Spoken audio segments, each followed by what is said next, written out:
has kept these characters. And also, we see that how God is speaking to us to understand how our lives are there. It's a beautiful examples of these characters. What kind of people are around us, what kind of person I am, how I am getting help, encouragement from others, how becoming I am becoming a blessing to others or a help to others or encouraging others. Is it there in my life? So look in these characters. Lord has kept with a purpose to see that how being a Christian, how we are leading our Christian life, especially to help others, especially to bring people to the saving knowledge of Jesus Christ, and also to be careful how we are presenting Jesus Christ, how we are presenting the gospel. It should be under the control of the Holy Spirit. Sometimes we see that though we are taking the Bible, though we think that we are sharing the Word of God, because our dependence on our knowledge, our wisdom, our experience, our way of knowing the Bible, we misuse, but still thinking that I'm doing service to the Lord God. It's very true.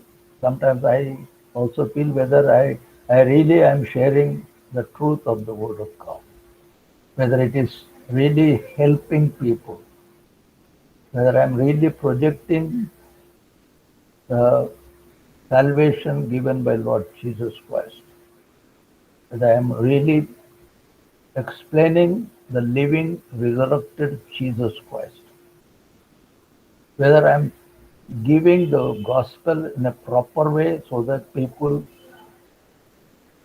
should accept the truth, the light given in that gospel.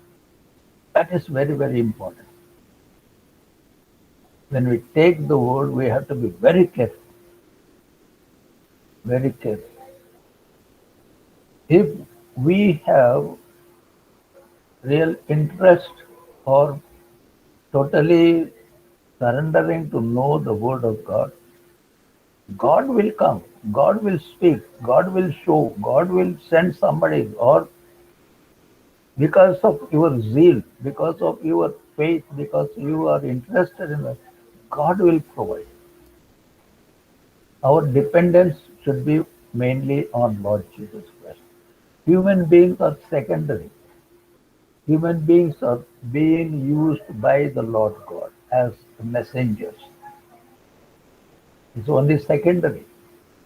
The main person is Lord Jesus Christ. He is ready to provide. It's very true. God, if you are interested, the word will come to you.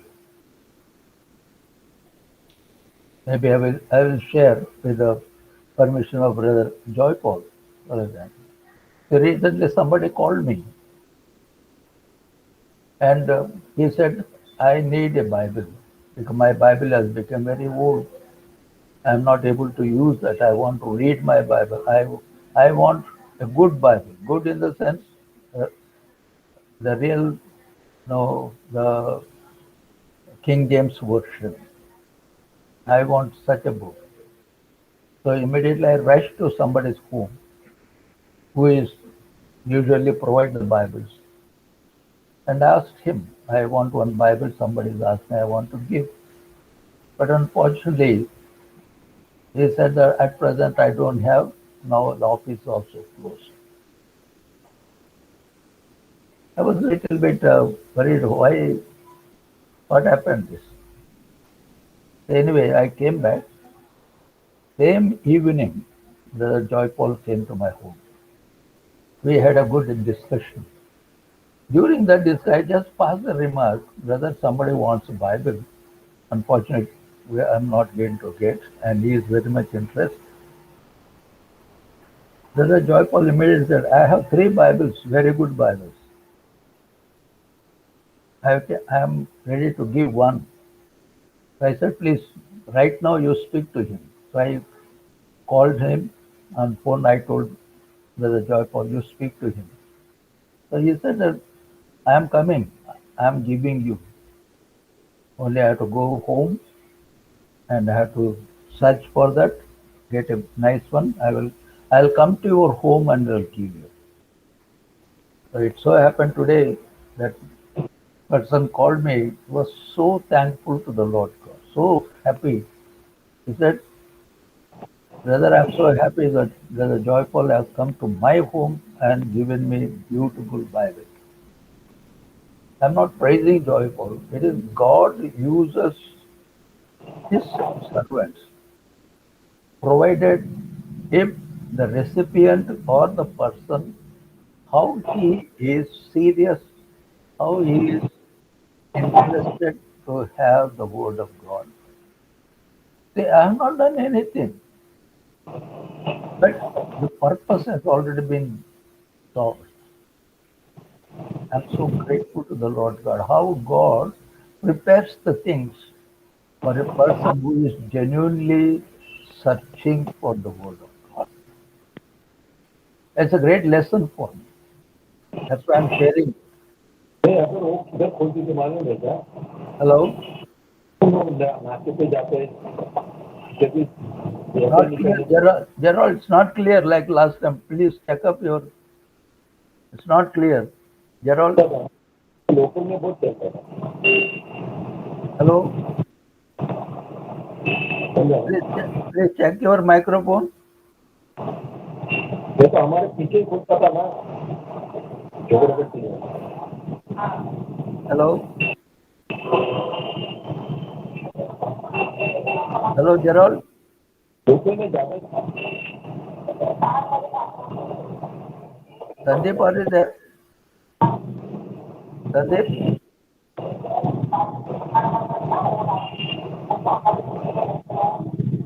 Hello, Gerald?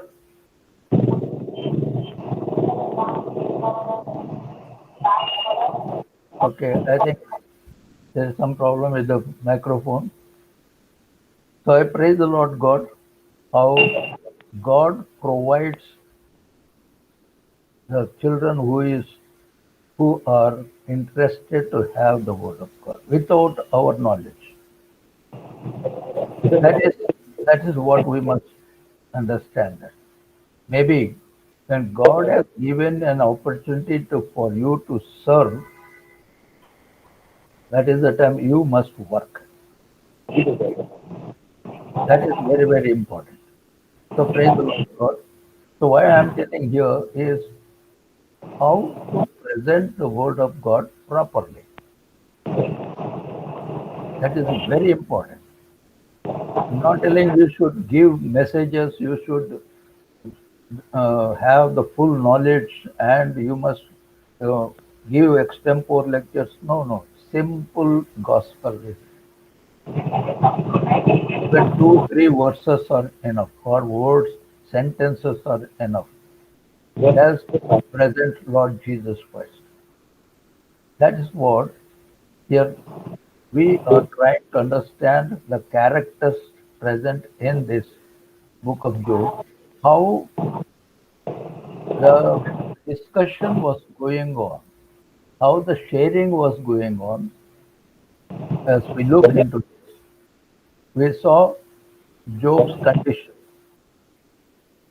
We saw Job was suffering like anything. So there are his own friends,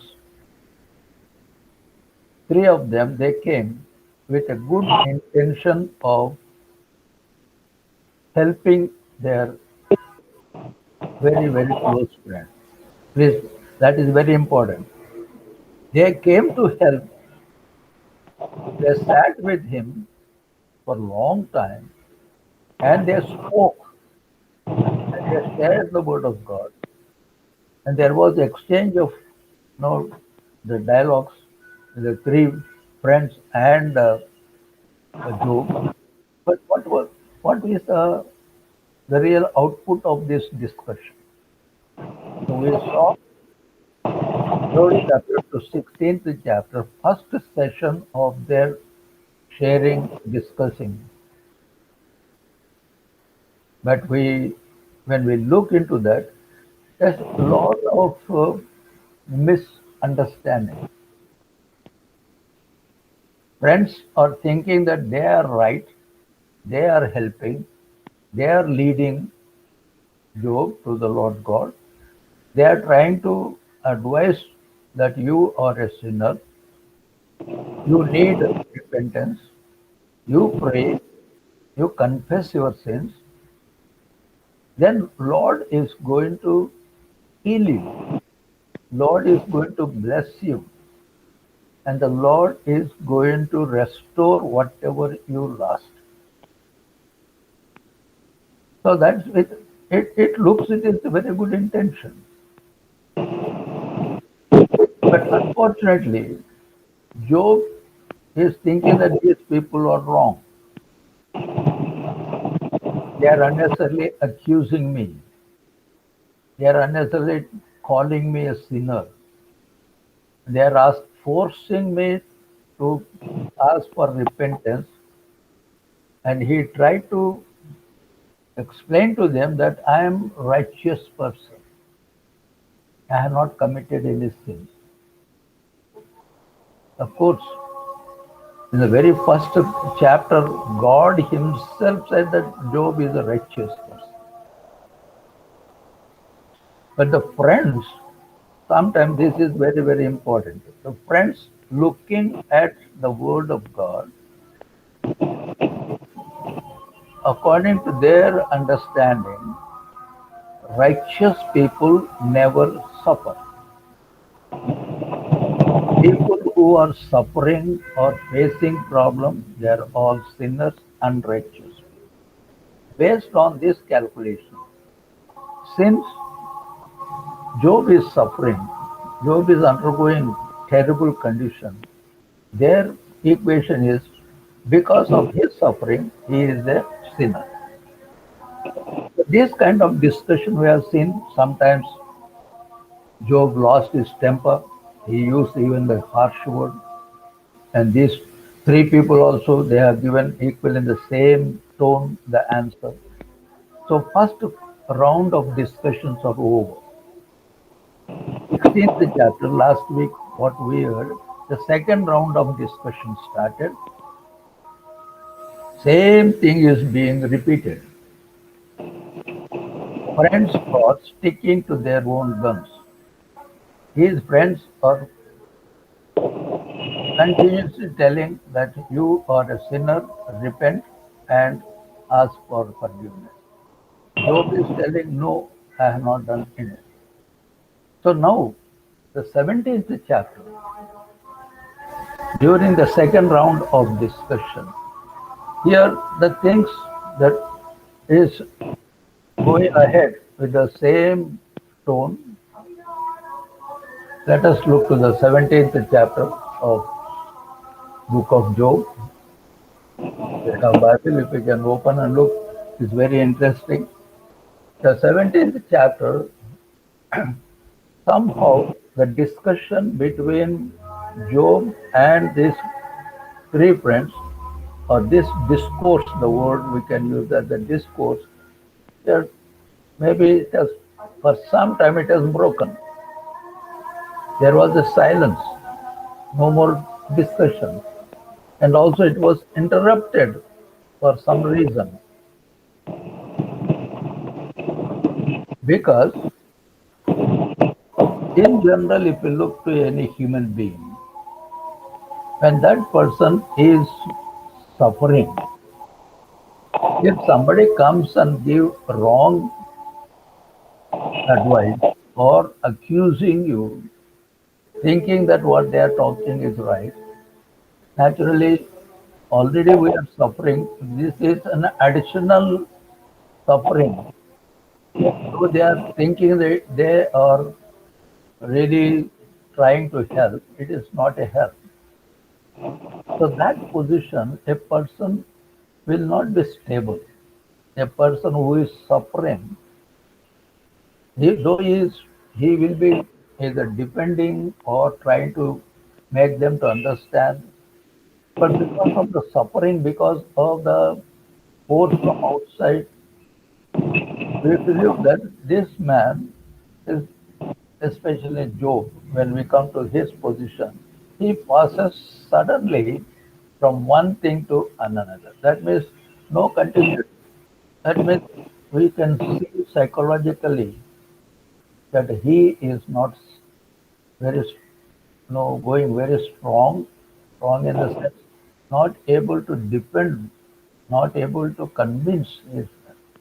So he talks something, then he will break it, and then he will go to something. So this kind of discontinuous discourse which Job is showing in this, this is what we have to learn. When we are sharing or we are trying to help others or we are trying to hear from them, let there not be any disturbance, let there not be any interruption, let there not be any breakage. That will come only when our minds are not stable, not concentrating, or the circumstances will make us not to concentrate or lose our temper or speak erratically or speak something, then go to something. That's what we look when we discuss with little bit seriousness. There is no discontinuity. That's exactly what we see here. How he passes, Job passes suddenly from one thing to another. Of course, it's usual with men in trouble. But, but we may reduce what is here said, what is the real discussion. I, I just divide into three portions. Today, let us look into these three points. Why this discussion has broken or interruption has come, how there is no continuity, what is the reason behind it. Number one, the reason is the deplorable condition of Job. Let us think in our life.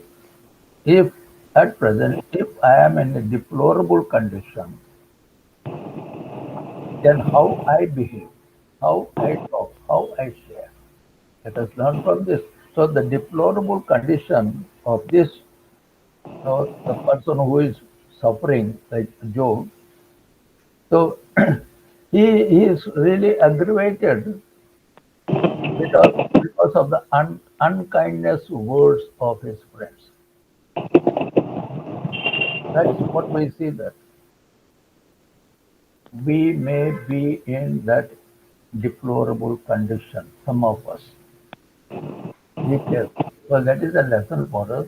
If we are in deplorable condition, see that you are concentrating on the word of God. See that you have the very right connection with Lord Jesus Christ. See that you don't have any distorted mind or fickle mind or broken mind. That is a lesson here. Job is teaching us how a person is erratic when they are talking. See that maybe I am in deplorable condition because of circumstances, because the people who are with you, they are, though they think they are doing something good, but actually they are not doing. Or let me put myself, I may be going to somebody's place to help, but actually I'm not helping, but I have damaged the whole thing because of my immaturity. So this is a lesson here. See that first, let us check that am I in deplorable condition? Whether outside people, whatever they talk is aggravating, whether they are unkindful people, or whether I am putting justifying my own complaints. says how a deplorable condition will come, either from outside or even from inside. Either it is from others or from my side only. Best thing is to check to come out from the deplorable condition. If that condition existing, we are not normal, we are not having peace, and we cannot talk properly. If I can really come out from that deplorable condition with the help of the Lord God, in spite of that condition, but still you are very strong. Of course, telling is very easy. You may say, do sit in my position. Very, very important. So let us learn that in our life, let us not bring deplorable condition to others, or let us not bring deplorable condition in our life, whether outside from the people or from my side. Check out. That is the first point. And also, we see that how we use the situation, how we will make it a ill use. The way we behave, the way we talk, the way we really share, because of immaturity, because of our foolishness, we may make the things more miserable.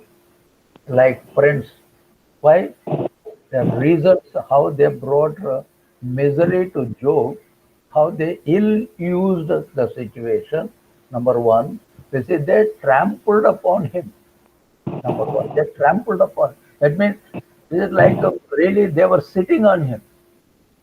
You repent, you are a sinner, you are a sinner.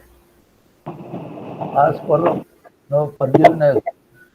But this man is telling what is the sin? So this is continuous 17 chapters. Just imagine. So number one, we see ill using the situation is the trampling upon somebody. Number two, insulting over him. Yes. Let us learn these are the practical things. See, one is trampled upon Job by his friends, insulted over him. See, one is upon, another is over, and condemning. This is another three ill using the situation. One is deplorable, we may get. Number two, ill use of the situation by trampling, insulting, condemning, and calling that person, condemning that person, you are a hypocrite. They use that word. How can you say you're righteous? You are a hypocrite. That's why you are suffering. How can they judge a person? Who are you to judge a person? Be careful. Jesus said, don't judge anyone. Don't judge. If you are really loving somebody, helping somebody, see that you have done something good. Don't spoil it. Otherwise, don't go there. Many people do this mistake.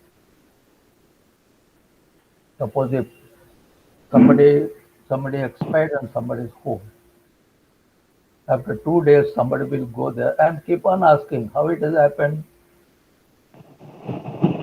what happened, you would have done this, you would have done this, you would have gone to that. But it hasn't gone, it has been buried. What is that you are telling? You tell that let us pray, God is there. It's a way of consoling. That is what Bible is telling us today. What kind of counseling you are doing? Don't try to bring problem to others, thinking that you are counseling and helping. So that's what they have trampled upon him, they have insulted him, and also they condemned him as a hypocrite. Because of the hypocrisy, they said, that's why you are suffering. Very, very hard usage of the words. That is the first thing, deplorable. Second is ill use of the words. And the third, there is a good use of the words also. How a righteous person will make out. That's how the encouragement should come. A righteous man should making the person to understand. So you can say that, okay, you are suffering. It may be no afflictions from God or afflictions from enemies or from friends, but a righteous person should bear it. This is another way of consoling. Don't worry about the yes. There are so many righteous people in the Bible suffered. All the disciples of Lord Jesus Christ, except John, who wrote the book of Revelation, all have been killed. And many, many thousands of people have become martyrs. Why? Are they unrighteous? If that's the case, all the unrighteous have been killed. In that case, the time of the rapture, how can a person who undergone the righteous suffering and died, how he is going to be resurrected to join Jesus Christ? So this is how we have to bring out the situation, how a righteous person should prepare to face the problem for the glory of the Lord God. For example, if you look into John 9th chapter, the disciples saw a born blind fellow. Look at these disciples of Jesus Christ, not others. All these 12 disciples who are with him. What they said that they want to show pity to this blind man. Well, look at them. They're talking to Jesus Christ. I said, Jesus, why this fellow is born blind? Is it because he's a sinner or his parents are sinners? Look at this. They would have consoled us. Don't worry, Jesus is here. Don't worry, we will take you to Jesus. See the difference. This is where there is blessing available, but we stand in between, spoil the situation. That's why Jesus immediately said, no, neither his sin nor his parents. That is for the glory of the Lord God. See the answer of Jesus Christ. Even another case, for example, there was a blind man, Bartimaeus. He was shouting, he was crying, oh, Son of David, have mercy upon, how the mighty God have mercy. He was, what the disciples said, hey, don't shout, don't shout. But still that man shouted, cried. Jesus said, bring him.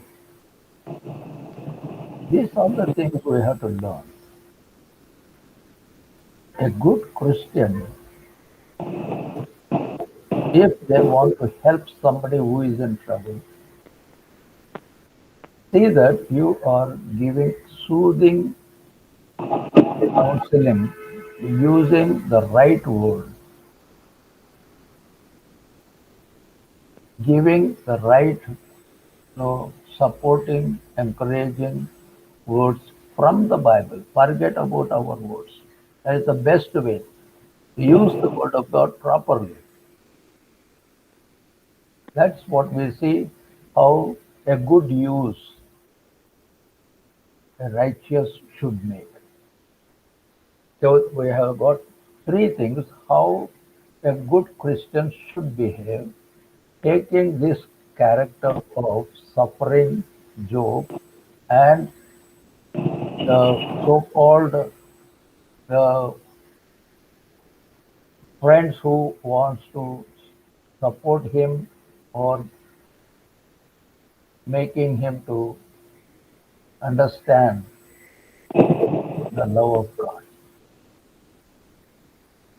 Don't misuse the word, don't misuse the situation, don't misuse the name of Jesus Christ. That's what a difference between ill use, good use, in the condition of deplorable condition. So let us once again think that what kind of use you have done or you are going to do. That's the in the introduction itself we see a great lesson. I take it that today I learned this lesson. Look the situation, understand the situation, understand a person, look their problem, think what kind of consolation, what kind of counseling you are giving, what kind of loving words you are using, what kind of guidance you are, what kind of soothing information from the Bible you are giving. That means you have done the right thing. That should be our attitude. So that's a great lesson. That's why here, 17th chapter, the discourse has been broken. The discourse has been interrupted. It's a great lesson.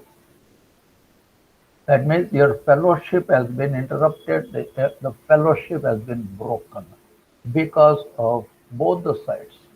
There is no understanding, there is no right sharing. But both are children of God. This is what uh, we, we have to learn very carefully. So, the three things we have learned in the deplorable condition, let us use the good use, not the ill use. Now, if you really look into this chapter, after going through the three conditions there, look at that how Job is reflecting to the words of his friends. We have seen so many reflections, so many reactions of Job. Sometimes he even used the harsh words. Later on, he said, I'm sorry, because the way you are giving wrong advice, wrong help, I lost my temper. Forgive me. And he said that. So, when this discussion has been disrupted and discontinued, broken, what kind of reaction Job is showing? Let us show that. So, looking or hearing these harsh words of his friends, the kind of words they have passed upon him, and also looking at the condition of Job, they say that you are a dying, about to die now. You are a dying person. That's all. That's what they see how a person is now been treated. So Job stopped arguing or talking to friends. Now he is trying to appeal to the Lord God. Now he is looking to the Lord God. Look at now Job's character here. He appeals to God. He prays to the Lord God. He begs to the Lord God. What for? He said, Oh Lord, come down. Oh Lord, appear to me. Oh Lord, try to correct us. He said that, please make me right. I don't know, Lord. Only you know everything. Please come down and write, because these people are calling me I am doing everything wrong. If that is the case, only you can come and make me right. So you are the only person who can make right or the wrong to right, whereas these people are only talking about that I am a wrong person. And also about me now, I don't know myself how to become right. See the three sides. One is calling Lord God to make him all right. Second is talking about his friends who are accusing him as a wrong person. And himself is telling, look, have no capacity. I have no powers to make myself right. I am not able to think whether I am really wrong or right or whatever, whether I really need correction or I don't know. As far as I am concerned, I am nothing. I don't want to depend on human beings. I don't want to depend on the so-called friends because the way they are treating me, they are calling me I'm a wrong person. I cannot correct myself. Only you can correct. Why don't you come? That's the right approach. That's what we say there. I don't know how to make myself right, but I have hopes that he hopes that though it should be a surprise, it will be no stumbling block to good people. If somebody, if these friends are abusing him, they are wrongly judging him, he is in confusion. Now he is crying out to the Lord God to come and correct him. He himself is in a very, very delicate position, deplorable condition, and I don't have capacity to correct myself. Only you can correct. And I have hope in you. That is, it may be a great surprise to even friends. So if any that kind of hope is there, though it is a surprise to her, let it be a surprise, but let it not be a stumbling block. Hope should be a right hope. It may be that hope may be a surprise, and how do you expect, how do you think, how you will be free from them? Yes, I have hope in Jesus Christ. So it may be a surprise to somebody. Let it be a surprise, but let it not be, oh, I don't think no, Jesus will come. I don't think you will have any solution for this. I think you are going to die. So that should be that will become a stumbling block. So how the situation, how Job is facing this, how he is reflecting to the condition. Now he is looking to the Lord God. He is asking the Lord God, God come, only you can make me right. I cannot make, these people cannot make, because I have a hope in you. It may be a surprise for others. For others, it may be a stumbling block. I'm not worried. My hope is only you. That's one kind of having reaction for the situation. Second kind of reaction, if you look, Job is telling these fellows they are giving me vain hope. I have total hope in you.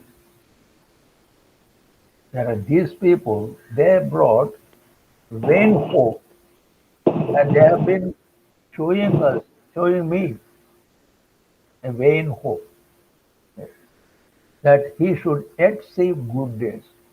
They said, oh, you have good days, but you repent, showing that his days were just at an end. Look at this.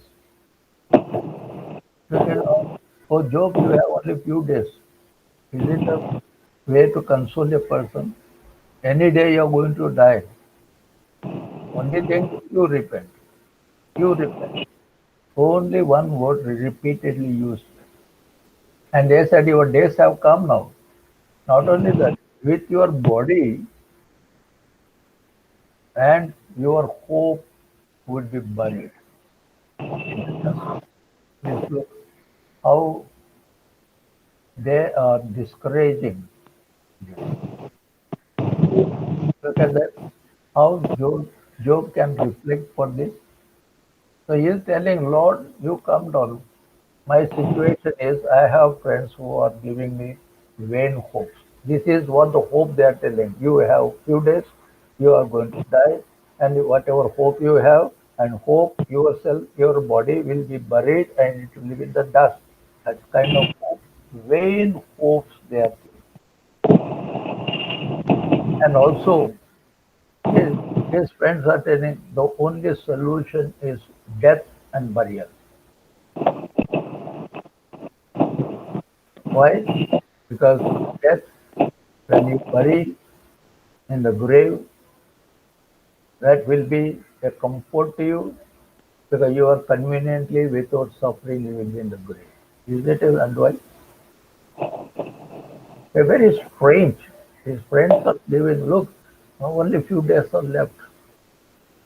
You are going to die. That is the relief for your suffering. But you will be in the grave.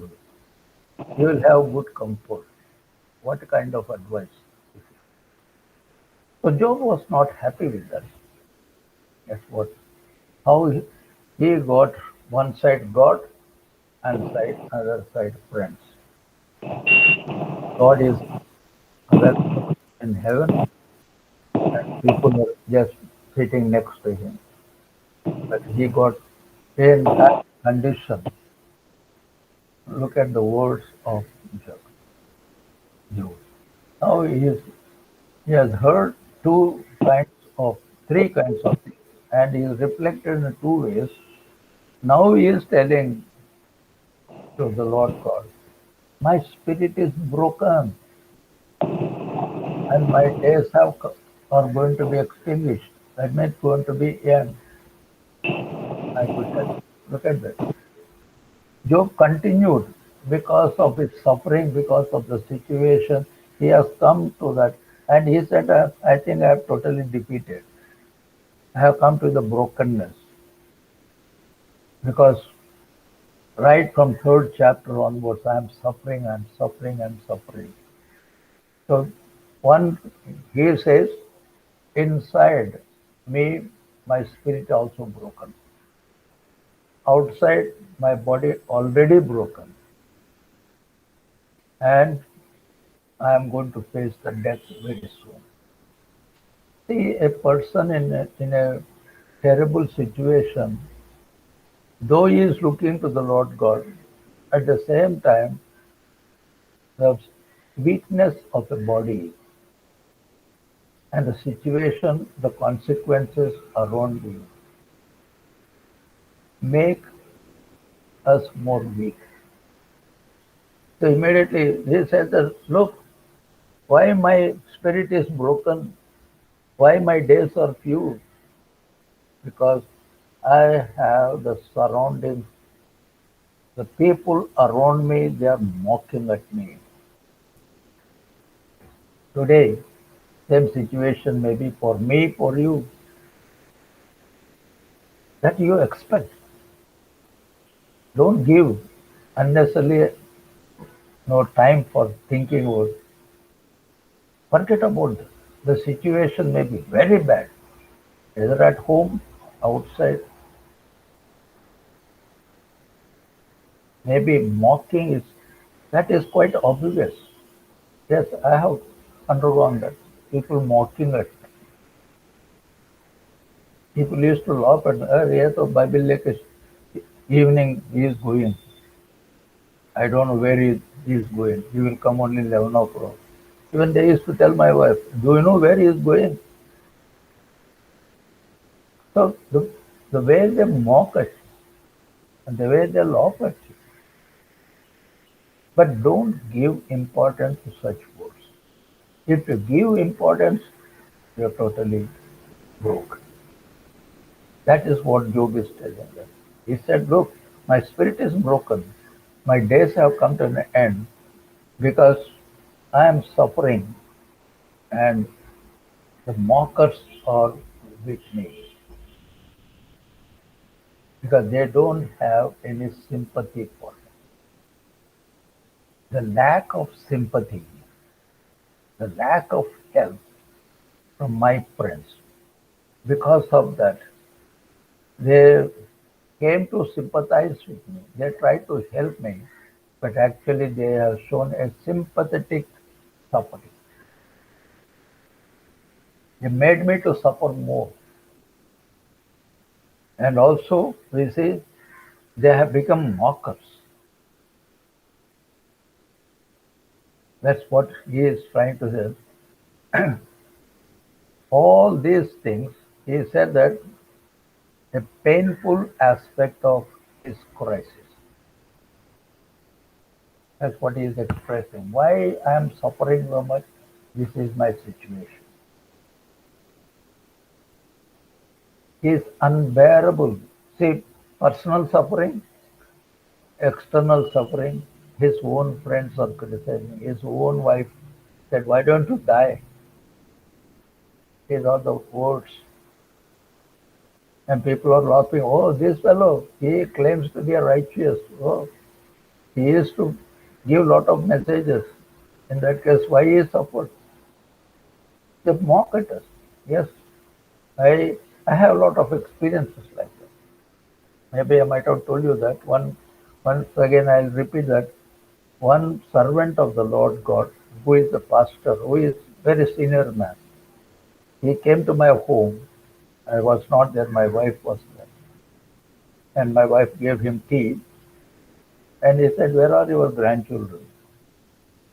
My wife said, we don't have grandchildren.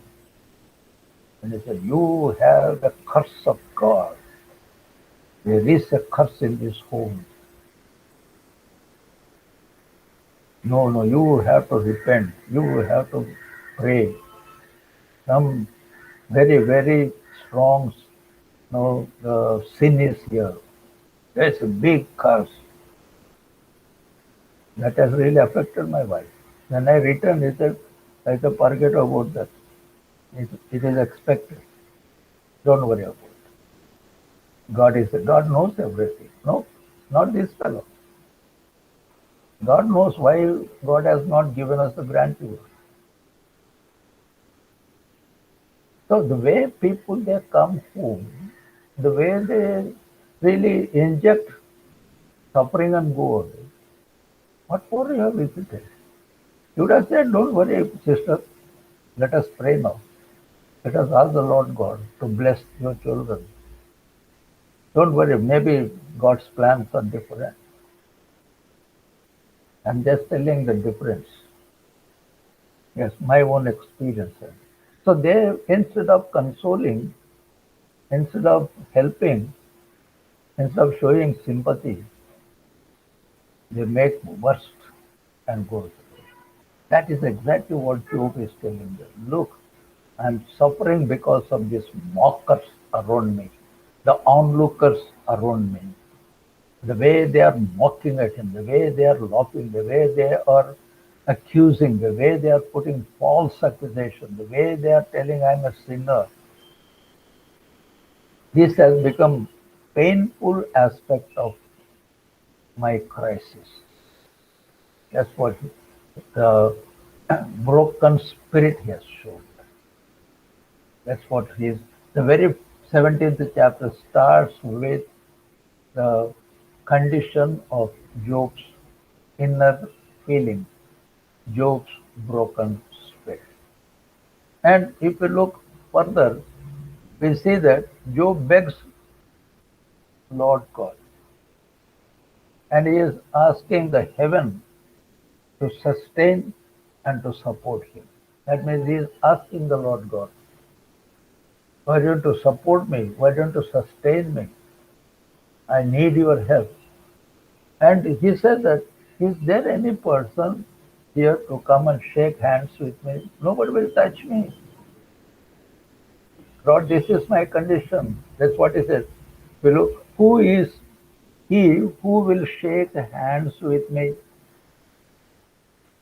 Yes, he felt, correctly felt. He rightly felt that according to his circumstances, now he is looking to the heaven. The heaven was against him. He said, Lord, you are against me. Here, he pleaded for an agreement of peace between himself and heaven. I need peace, Lord. I need peace from the suffering, peace from the mockers, peace from my friends. Only you can do that. That's why I prayed, you come down. That's what he says. Now, what else he said? Give me, O God, the pledge you demand. Who else will put up security for me? See, look at his hope. Who will give? Nobody is ready to shake hands with me. Nobody is giving me right, no support. Only people are mocking at me. My spirit has broken. Only I can look up. I cry out. Why don't you come? Why don't you bring peace to me? I need you because only I can get security from you. So once again, in third verse, 17th chapter, third verse, it is, give me, O God, the pledge you demand. Who else will put up security for me? See the question mark there. See, the idea is that Job cried out to God, you will have to set this right, God. See, he correctly took his problem to the Lord God. Lord, come down. I want peace. Only you can set this thing right because it's beyond my capacity. I cannot do, Lord. This is another great lesson. You make yourself empty. Look at the prayer of Jesus Christ in Garden of Gethsemane, last night for Jesus Christ. When he was in Gethsemane, you see that. So what is it? He said, Father, this is beyond my capacity. I cannot bear this cup. If it is your will, remove this cup, but let your will be there. That is another great prayer Jesus taught us. Yes, from my side, this is the situation. But let your will be done. Let us learn this in our situation. Let Lord take care of the situation. Let it go according to His will, not my will. I am big zero. I am nothing. It is only everything belongs to the Lord God. That is the lesson this man is telling. Give me, O God. It is beyond my capacity. It is beyond me to do it. To get the peace, no, it is not possible. This is especially meaningful in light of the main idea of Job's friends, that it was his responsibility. See, how you'll get peace? This is a once again these people are telling that repent, repent. It's a continuous hammering. That's not the right gospel, here. That's not the right approach. Bring peace, bring happiness, bring love, bring Jesus, the Prince of Peace. God Himself is the love. Don't bring unnecessary things. Look at this. In this situation, look very carefully here. This is where I want you to get into the subjects now. Try to see how Bible is so great.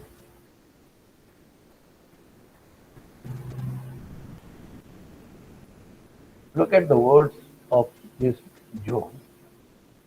In his words, is observed the oldest man in the Bible, his prayer, his crying, his crisis, his situation, his wanting, and his hope in the Lord God. What Job is trying to teach us, look at, once again I'm telling you, the book of Job is the oldest book in the Bible. How this man, in his prayer, in his experience, now, please try to get into this. Now, he is bringing out new covenant God made. Job is now opening the New Testament.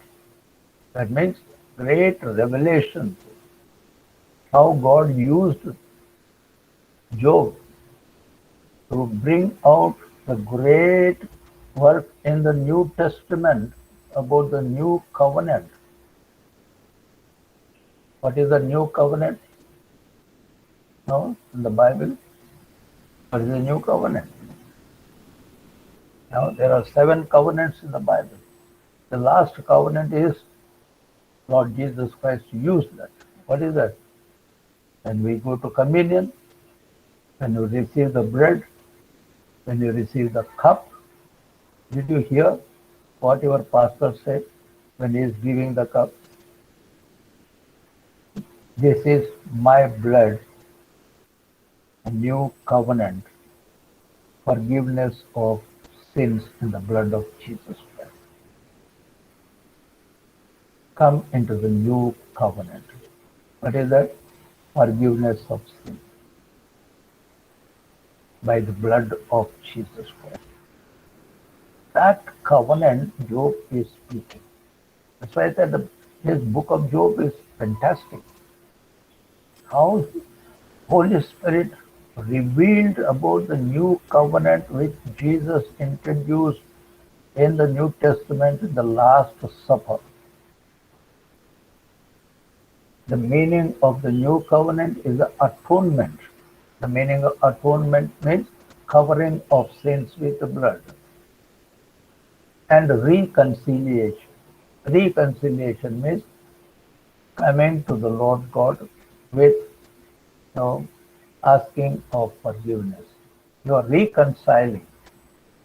You are separated by sin, but now by asking forgiveness, getting the salvation, getting the atonement, you are reconciliated. So atonement, reconciliation, which we cannot do, only Jesus. How this Job understood about the new covenant. Today you and me, please check up, are you in the new covenant? Please check that. Don't take the communion as a ritual.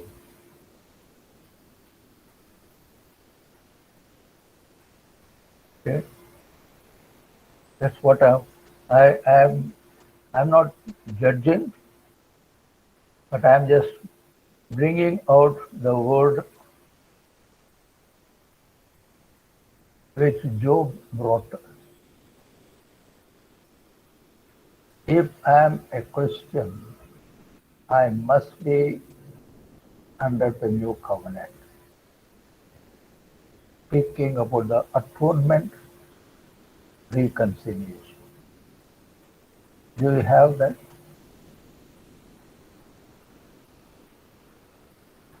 Let us think seriously. Let us not be a ritualistic Christian. Be practical. Be practical. Am I really clear about the salvation? Am I really in the new covenant? Did I really reconcile with my Jesus? Then only we belong to Jesus Christ. Every person should enter into the new covenant. That is very, very important. I'm not supporting any denomination, no. This is the principle of the Bible, which oh, here we look into the life of Job. When he is talking about reconciliation, when he is talking about the new covenant, when he is talking about the necessity of the salvation, then he was suffering. When people are mocking, when people are saying you are going close to the grave, that is the time he is crying out to the heaven, asking the Lord God to help him. And now Job is telling, Lord, why these people are not understanding?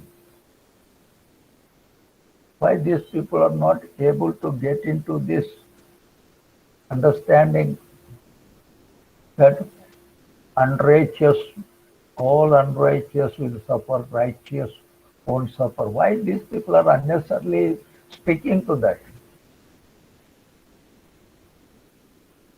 Job understood that. Yes, Lord, I know that you have hidden their heart from understanding.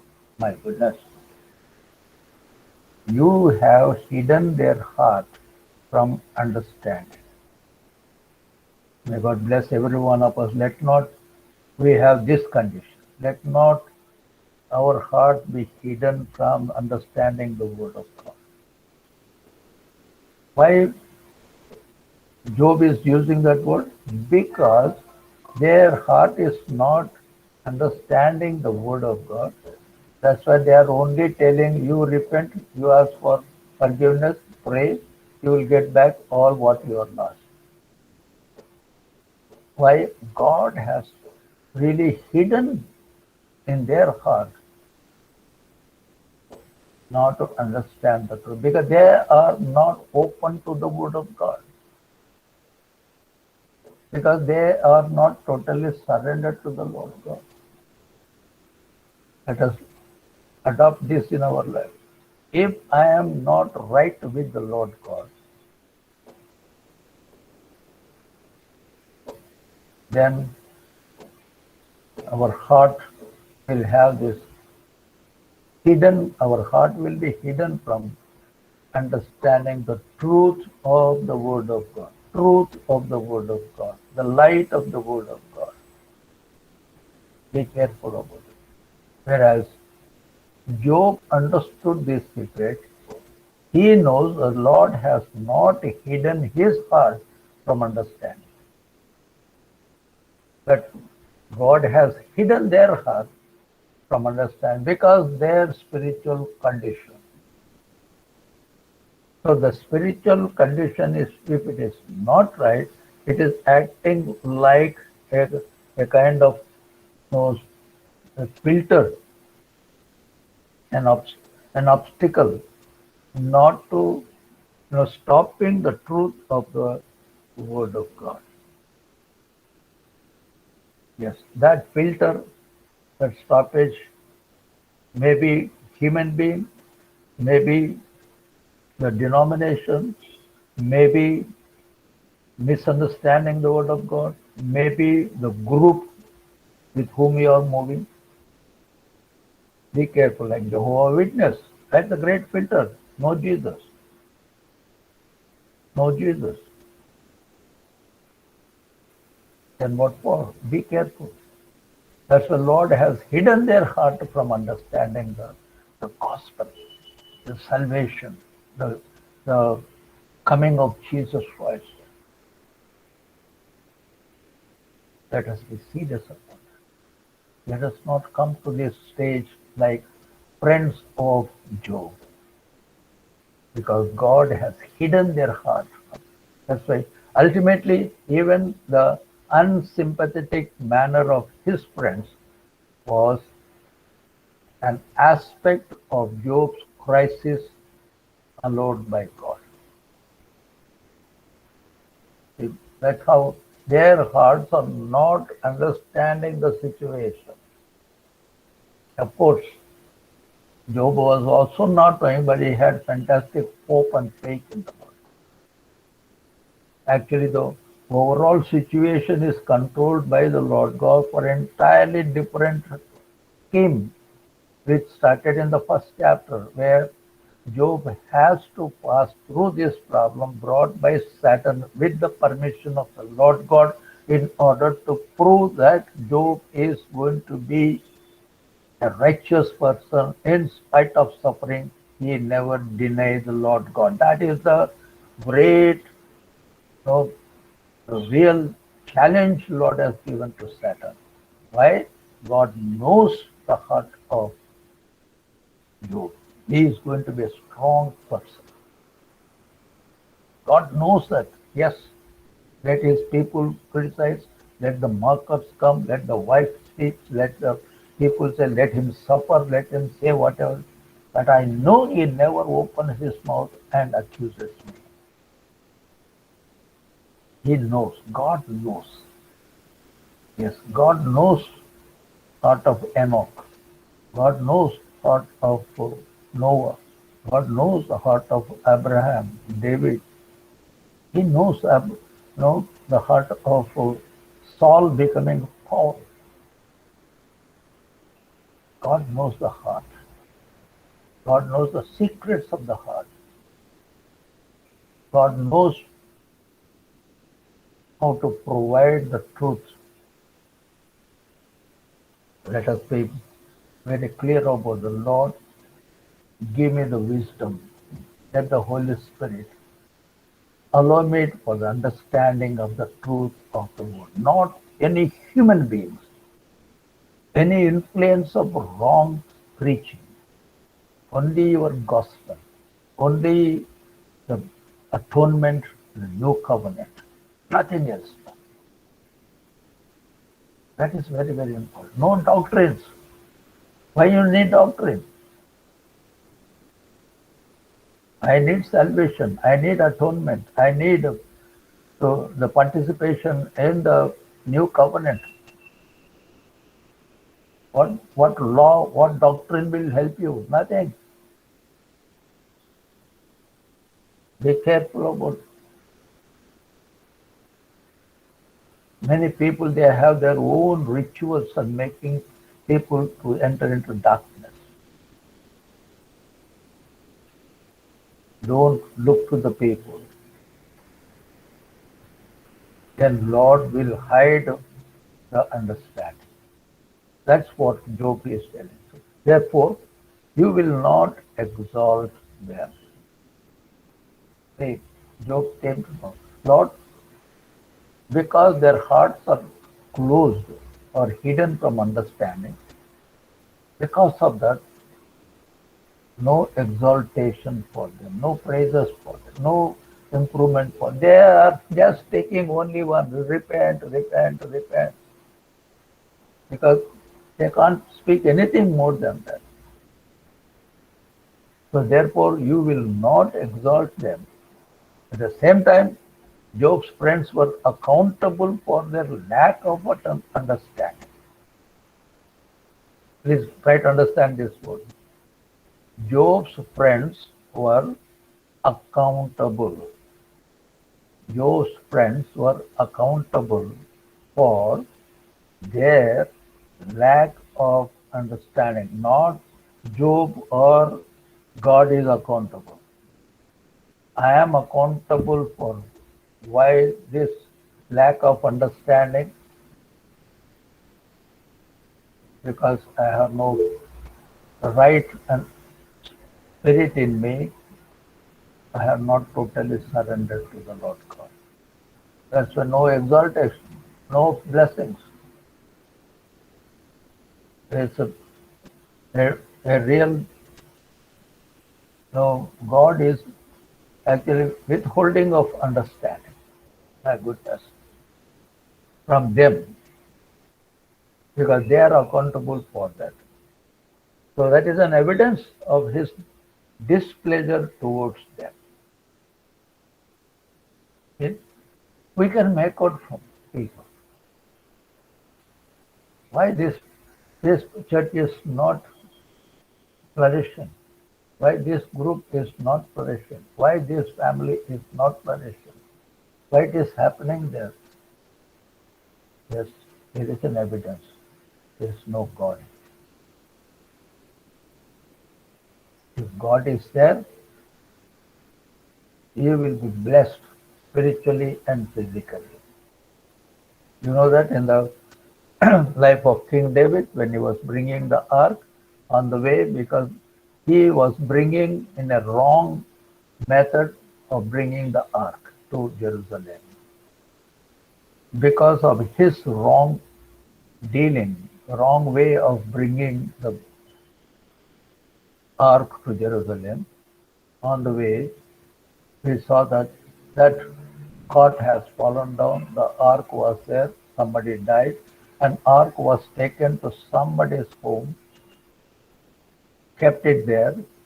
Then after a few months, David came to know, people came and told, look, that fellow where the ark is there in his home, he is flourishing like anything. God's blessings are there because ark was with.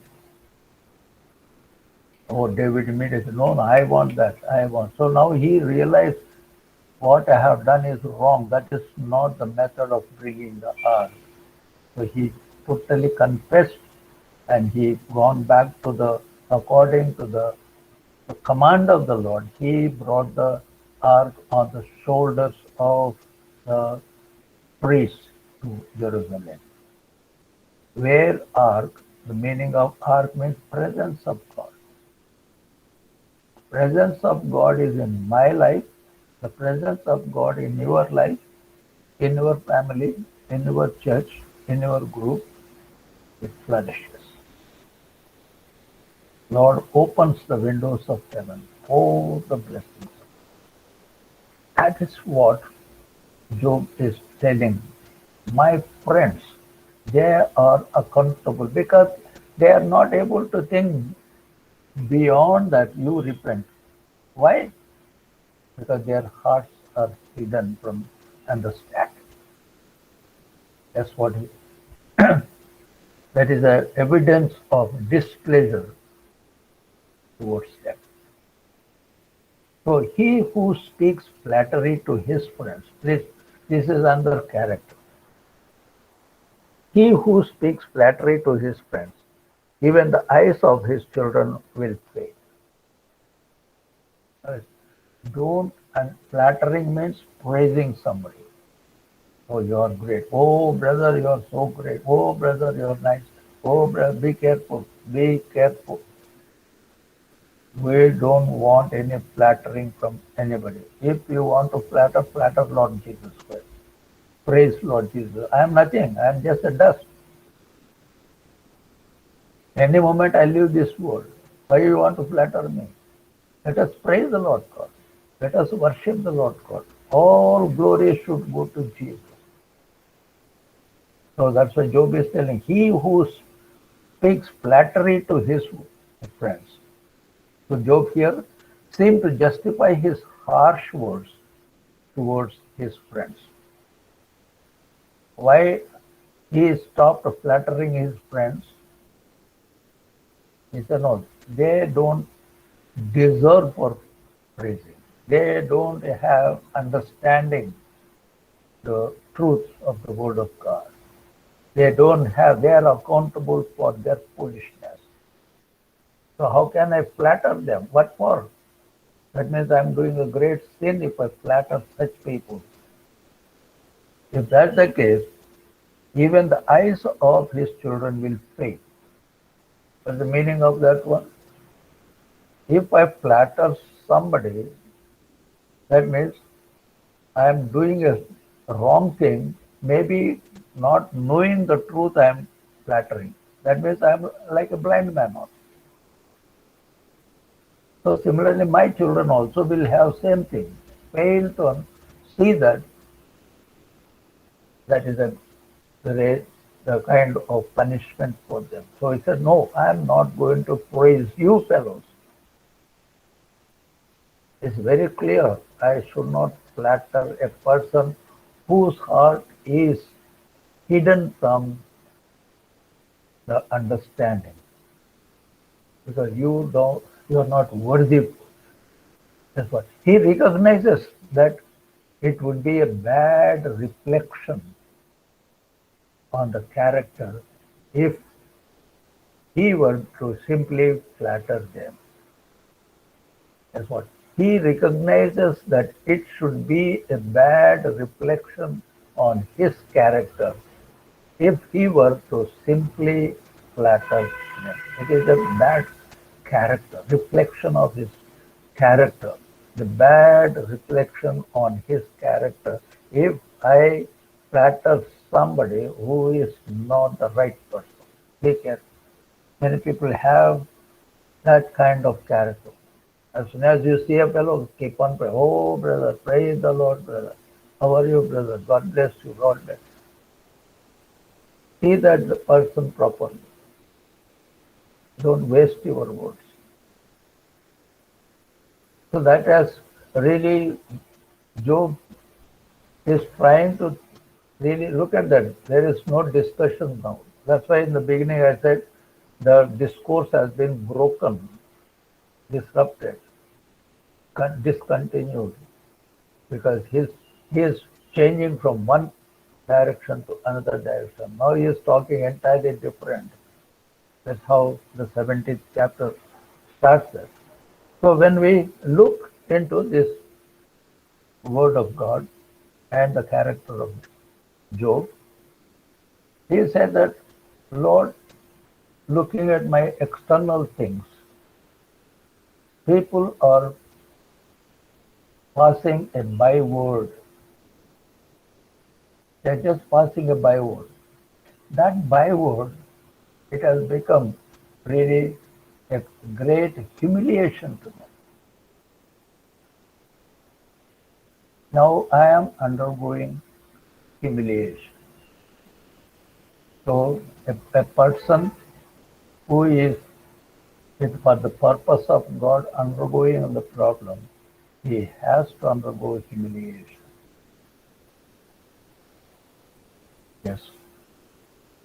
We are trying to understand the humiliation in different characters. If a humiliation is expected for child of God, be prepared for that. Yes. People will come and humiliate you. Don't worry about it. Don't give importance to that. Yet praise the Lord God. So here, Job has already been humiliated by his friends. The humiliation which Job used here in his own humiliation, Job's own humiliation was so complete.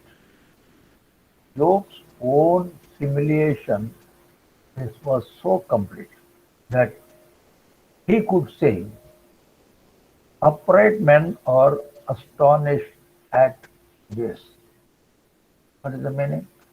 Upright fellows, they are astonished looking at my humiliation.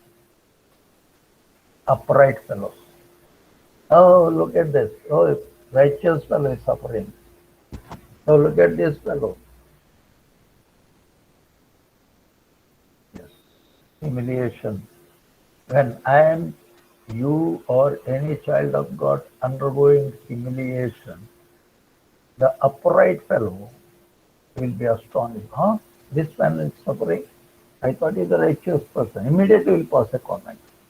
So onlookers found it hard to believe that this righteous man had been so seriously affected. So, very first humiliation, Job is trying to tell about his own humiliation,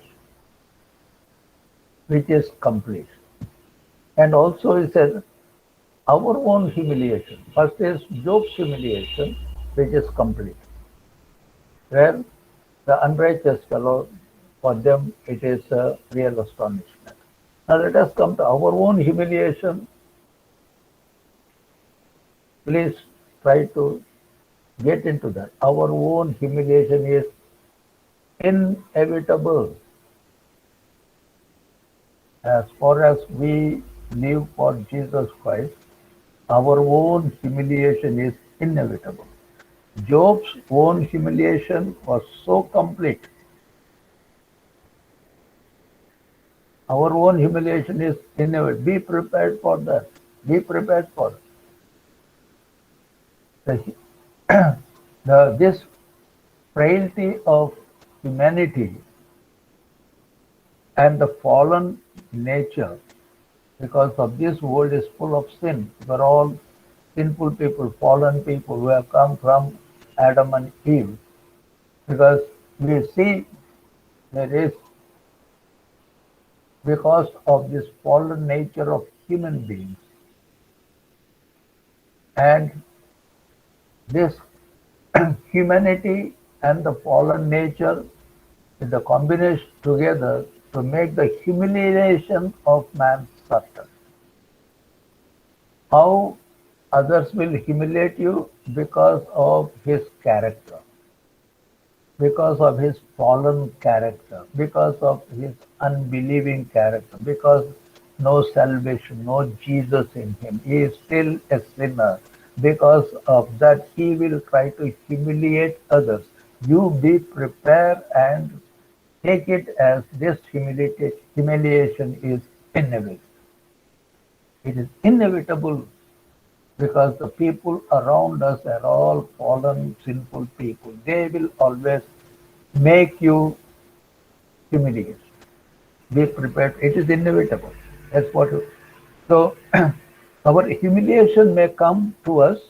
Now please get into that.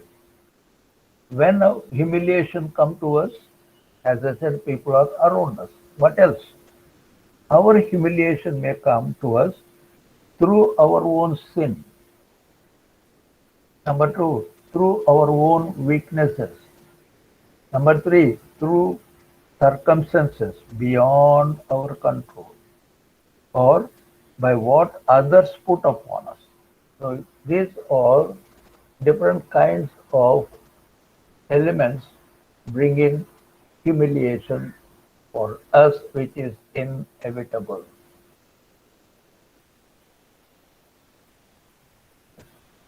So we have to thank the Lord God to understand the humility, how the humiliation. We have a beautiful model and a great life of Jesus Christ. Let us look to that. We have to be thankful in his character, in his life, being a model of humiliation.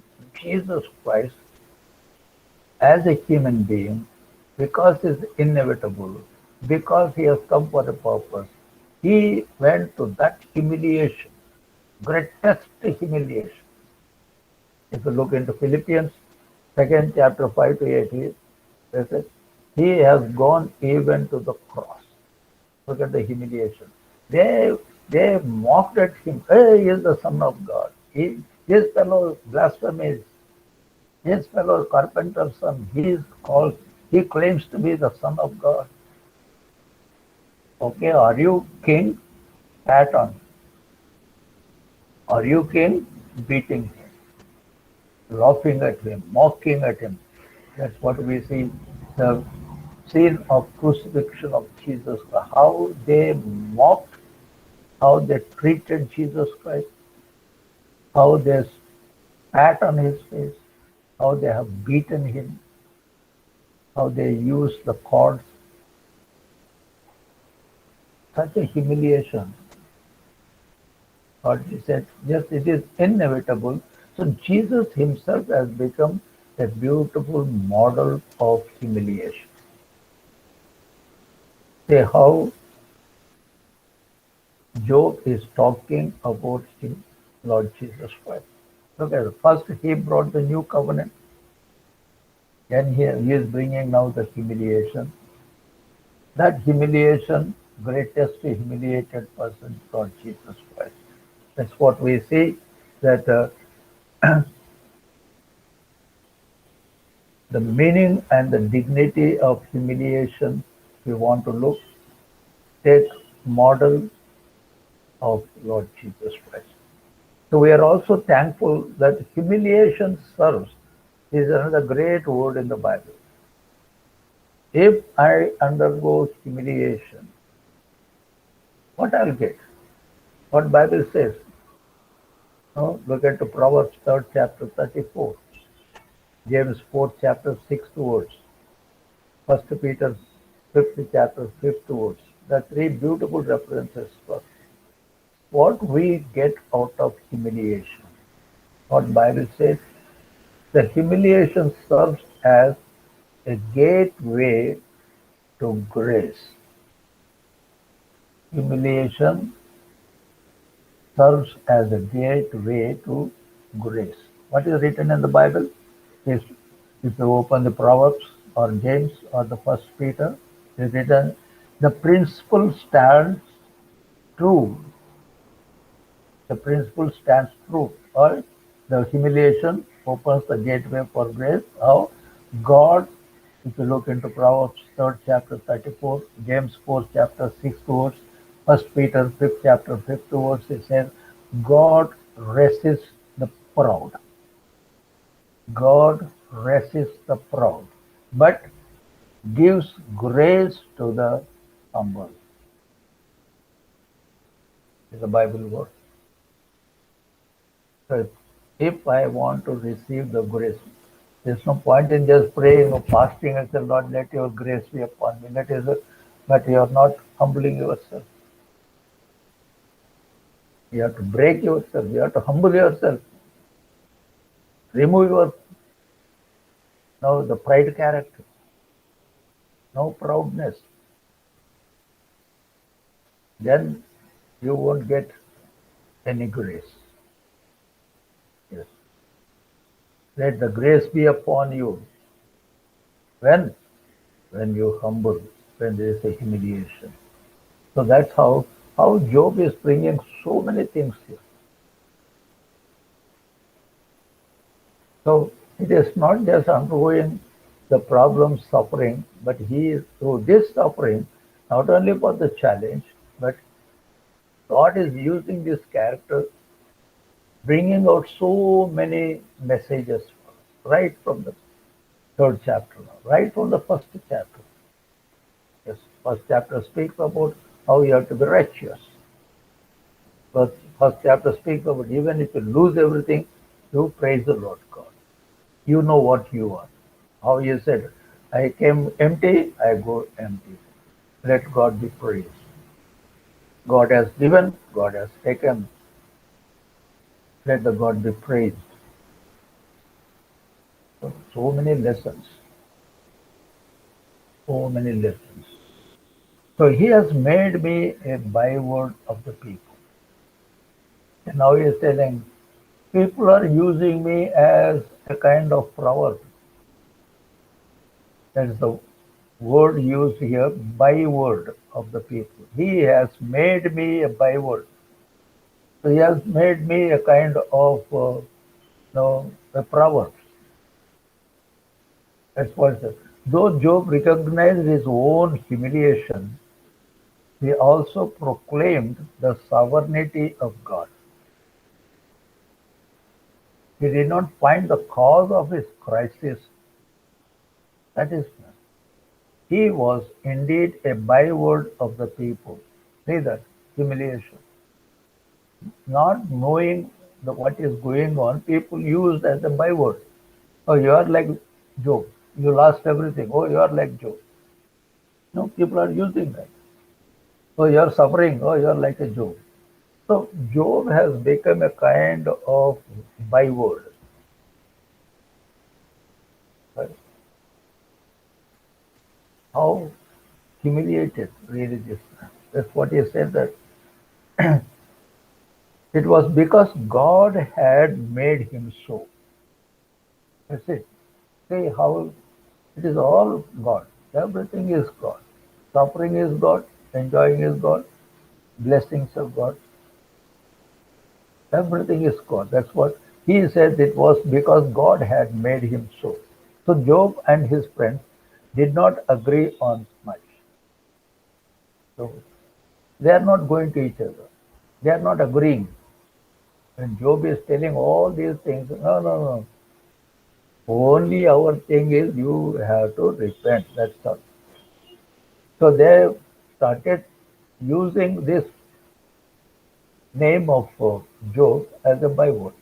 So Job and his friends did not agree what he said. Understanding this can help us, though it was obviously difficult for Job and for his similar circumstances, that God has a good and loving plan, even in allowing our humiliation. It's a great lesson. If the humiliation, or if I am being humiliated for the sake of Lord Jesus Christ, there must be a plan. It is God who brings that one. Of course, if I am suffering for Jesus Christ, not just because I am a sinner, humiliation comes, that is a judgmental. But if I am being humiliated for the sake of the Lord God, suppose we are singing, people, this fellow, what singing is this? Humiliation. Oh, what a preaching, what a message. Good, nothing is there. Humiliation. Be prepared for that. Oh, I know him, don't, I know about him, don't talk about it. I know what kind of Christian he is. So they pass the mark like, he is like Job, no? Because he is a sinner, he is suffering. Job suffered like that. He, he has become a byword. That's what Job is telling, that how my afflictions and calamities have become a subject of general conversation. So my poverty, my affliction are proverbial. My affliction, my sufferings, my poverty, well, if they look Job suffering, you know why he lost all his property? He's a sinner. Lord has judged him as if they are righteous people. That's what we have to be very careful. Humiliation and also byword. See, these are the things a child of God is prepared because it's inevitable. So what byword they use? They say that it has become a proverbial. How? As poor as Job. They use the word. That is a byword. He is like as poor as Job, as afflicted as Job. So people are using. If somebody is suffering, so he is like a Job. So he is telling, Lord, I have become a proverbial, a wayward. I have been humiliated. Now you come down. You do something for me. Because people say that now anytime I'm going to die. Help me, Lord. That's what it is. He said that the righteous will hold to his way. Whether it is humiliation, whether it is a byword, whether it is criticism, whether it is suffering, whatever it may be, if we are righteous, we will hold our way. What is we are holding our way? Salvation, Word of God, prayer life, fellowship, new covenant. We will hold to His way. And he who has clean hands will be stronger and stronger. Now, Job is coming to the second point in this 17th chapter. First point, we have seen how he reacted for the situation, for the mocking, for the position, for the humiliation. Now he is coming, a righteous person will hold his way even is passing through all the problems. Because of that, he will have clean hands. That means no sin. If that is the situation, because he is holding the righteousness, his He is a clean person and he will be stronger and stronger. Twice the word is mentioned, stronger and stronger. Why it's not used only stronger? Why twice stronger and stronger? It is a continuous process.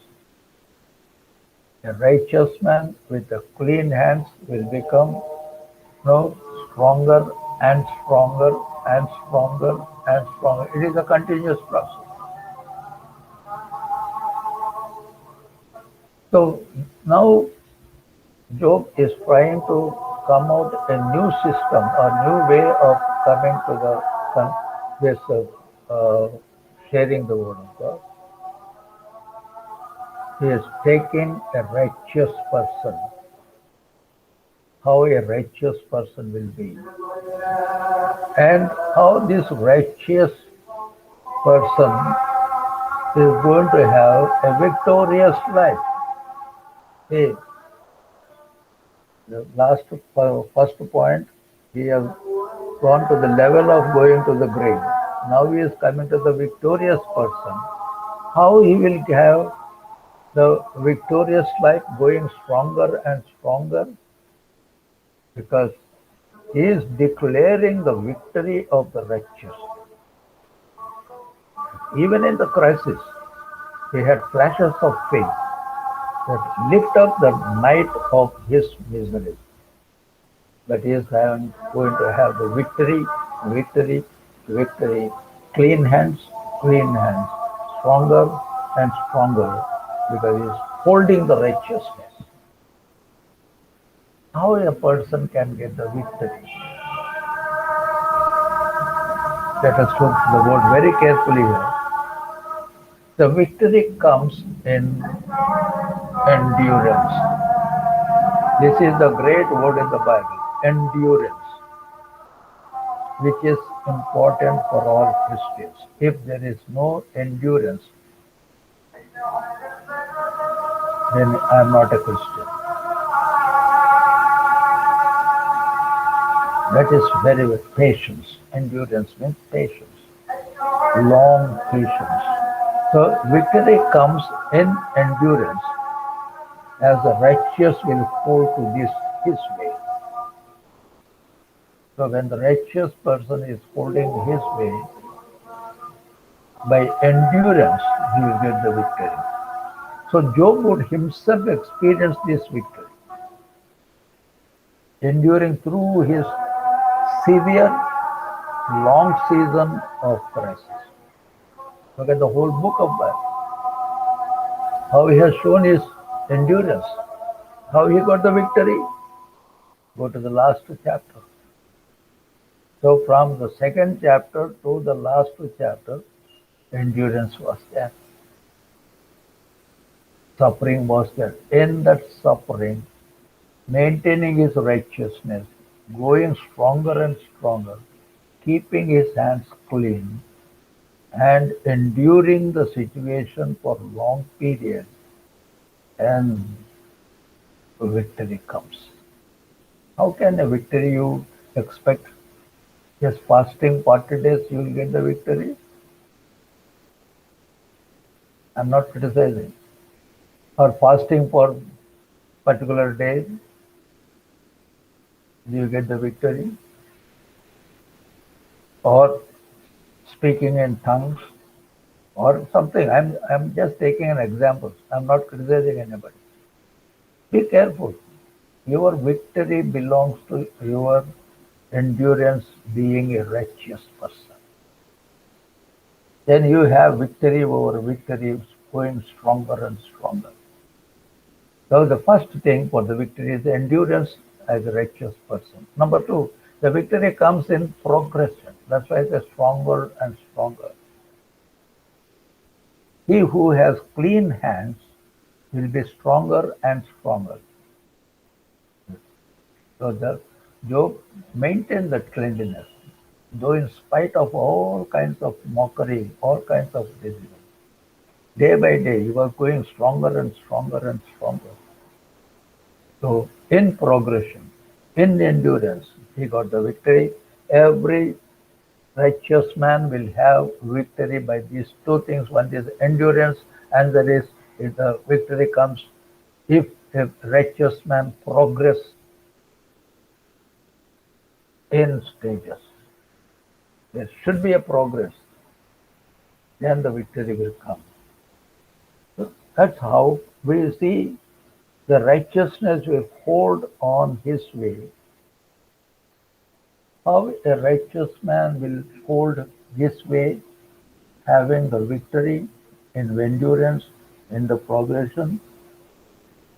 There are so many reasons for this. The righteous will hold to his way. Several reasons. Number one, let us see.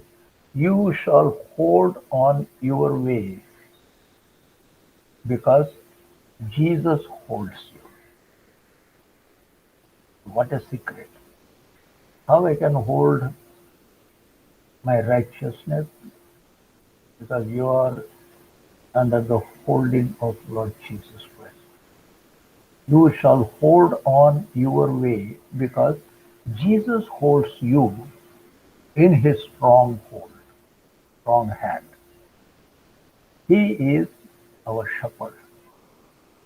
He was vanquished all your foes, and you shall never perish. That is what the righteous will hold to his way, because I am in the hands of Lord Jesus Christ. So he, Lord Jesus Christ, is my shepherd. Psalm 93. Not only that, I am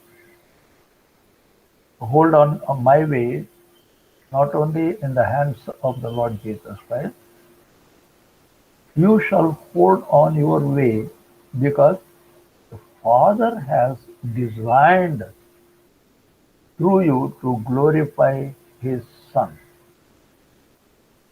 What is?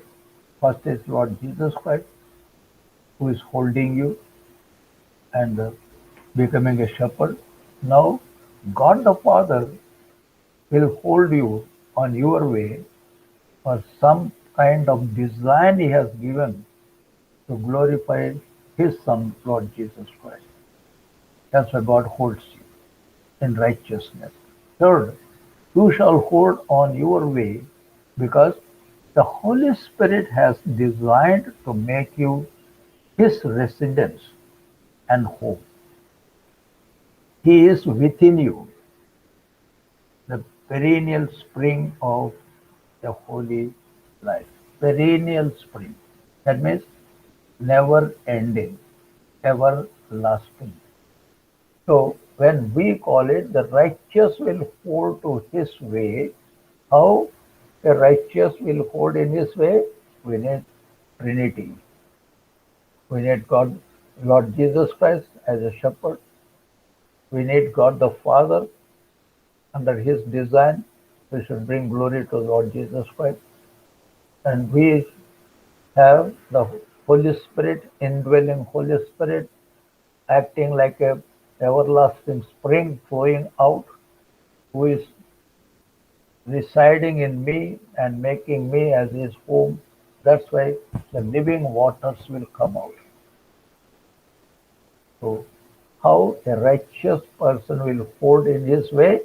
We need a triune God. We know God the Father, God the Son, God the Holy Spirit. Then only I will be in the hands of the Lord God. Then only I will be righteous, holding his way, not my way. That is exactly what Job is trying to teach us.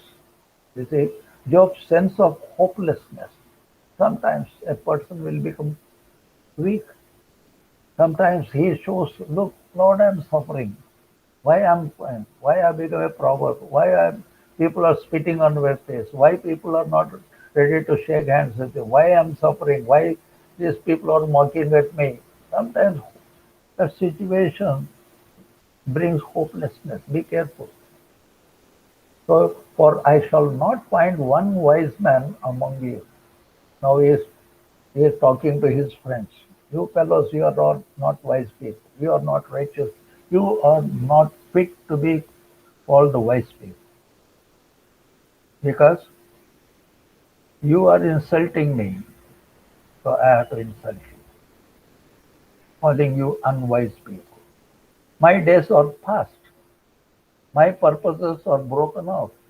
See, this is all the hopelessness he is expressing. Job accepted now that his death, his good years and strong years were behind him and anticipated not the quick death he once longed for. That's what. Look, you have changed my night, but my Lord has changed my night to day. I am today I may be in the darkness. Today I may be passing through the problems, but the light is near. Anytime I will be free from this problem. Whether I live, whether I die, the promise of the Lord God is there. That you people, you are expecting me to die, and you are given such a explanation that your days have come close, and you and your suffering and your hope will be buried, and you will be in the tomb peacefully, and in that peaceful you have very good company also. You are in the dust, you have company of worms, you have company of other things. Don't worry about it. But since you are a dead person, you are going to have a very restful, peaceful life. This kind of advice they are giving. But I have a faith and hope in the Lord God. Though I am buried, but I have the hope of resurrection. I have a hope of eternal life. I have a hope of there is life after death. Yes, as you said that the grave is a corruption, a correction of the grave. If you look into First Corinthians 15, chapter 51, there it is that the corrupt will become incorrupt. See how Job has got that word. Yes, if I am as a corrupt in the tomb, but the light will come from corrupt, I will enter into incorruptible condition. What a faith, what a kind, the kind of the hope he is showing to his people. So where then is my hope? At the same time, this comfort did not sit well with Job. He recognized that it was a slender and frail hope to trust in the grave. It is a frail and slender hope, you know, in the grave. No, because I have a hope. A hope would follow him down to Sheol and give him rest. So Job therefore concludes this speech. Here it is not discussion. As I said, their discourse has been interrupted, broken. Job started giving a great message or speech. So now he is conclude this speech with a conflicted hope, wishing for death but not being satisfied or confident in the hope. So Job himself, though sometimes strongly confident, is often harassed with doubts and fears. That is another lesson for be careful. You may be very strong today, but suddenly doubts will come, fears will come, circumstances will make you to become weak. Be careful. Have hope in the Lord Jesus Christ. Keep the triune God in you. Allow the Lord God to hold you. That is a very, very important thing we must have. Keep Jesus Christ as a shepherd. Keep God the Father to be under His design and keep the Holy Spirit living in you. then you are holding the righteousness. So when we look into this character, Job is trying to bring out a beautiful conclusion that perhaps it could not be otherwise. The true light was not then come. What's the meaning? Who is the true light? The true light is Lord Jesus Christ. So he is telling, I see how Job is everything talking about the New Testament. He said, look, no doubts, no fear, no harassment, no death, no tomb, no Sheol, no permanent, no corrupt situation, because I know from this darkness I am going to enter into everlasting light. And that Jesus alone brought life and immortality to light by his gospel. Today, that is a lesson. If you want to come out from your darkness, come to the light, looking unto Jesus Christ. That's possible only light by the gospel. Gospel is the light, right? When you read the Bible, you will see Jesus Christ. When you read the gospel, you see the whole aspect of salvation, source of salvation, the person who gave you the salvation, the person who conquered the death. Everything is available in the gospel, which is acting like a light. That will give you an assurance God is going to hold you. God is not going to leave you in darkness, in death, in the tomb. He will take you to the light. He will take you to the everlasting light because He is holding you, because you maintain righteousness, having a clean hands. That's what we say, right? So how the great assurance has been given, how Job is trying to encourage us, how Job is trying to tell us how to lead a Christian life when we are passing through the problem. Can I really accept it? Can I really take it? Can I follow this?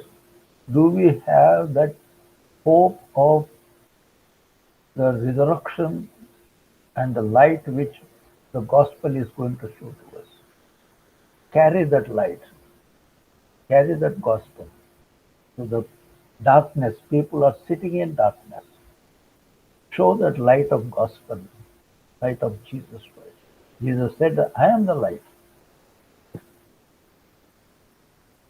Can we take that as a challenge? So may God bless you. May God speak to you. Give an assurance that we have to maintain a righteous life, going stronger to stronger, having a clean hands and a heart which is very strong in the Lord God. God bless you. Shall we look to the Lord God? Yes. Brother Joypaul, are you there? Yes, Uncle. Please. Okay.